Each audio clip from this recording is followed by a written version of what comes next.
ഇന്ന് നമുക്ക് ഒരു പീനട്ട് ചട്നി ഉണ്ടാക്കിയാലോ? അപ്പൊ സമയം കളയണ്ട, ഉടനെ വീഡിയോയിലേക്ക് പോവാം. ജോസ് മോസസ് കിച്ചൺ. നമുക്ക് ചെറുതീയിൽ ഒരു പാത്രം കൊണ്ട് വെച്ചേക്കാം. അതിലേക്ക് ഒരു കപ്പ് കപ്പലണ്ടി നന്നായിട്ട് ഇളക്കിക്കൊണ്ടിരിക്കുക. നന്നായിട്ട് ഡ്രൈ റോസ്റ്റ് ആവുമ്പോൾ അത് മിക്സിയുടെ ജാറിലേക്കാണ് മാറ്റാം. അവിടെ നിന്ന് തണക്കട്ടെ.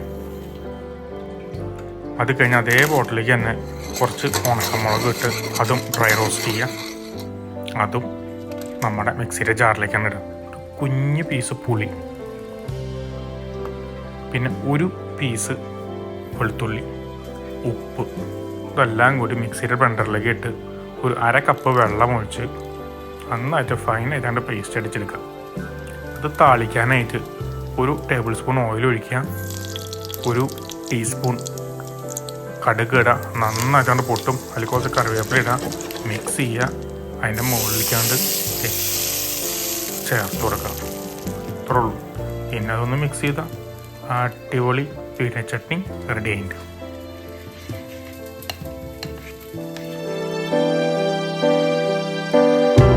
നമ്മുടെ പീനട്ട് ചട്നി റെഡി ആയിട്ട് ടേസ്റ്റ് ചെയ്ത് നോക്കാം. ആദ്യം തന്നെ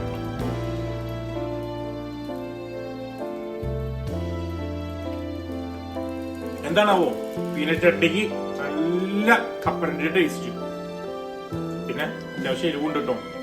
അപ്പൊ നിങ്ങൾക്ക് ഇത് ഇഷ്ടമായെങ്കിൽ ഒന്ന് ട്രൈ ചെയ്ത് നോക്കണേ. ട്രൈ ചെയ്ത് ഇഷ്ടപ്പെട്ടാൽ ഒന്ന് ഷെയർ ചെയ്തേക്കണേ, ഒന്ന് സബ്സ്ക്രൈബ് ചെയ്തേക്കണേ. Okay, by.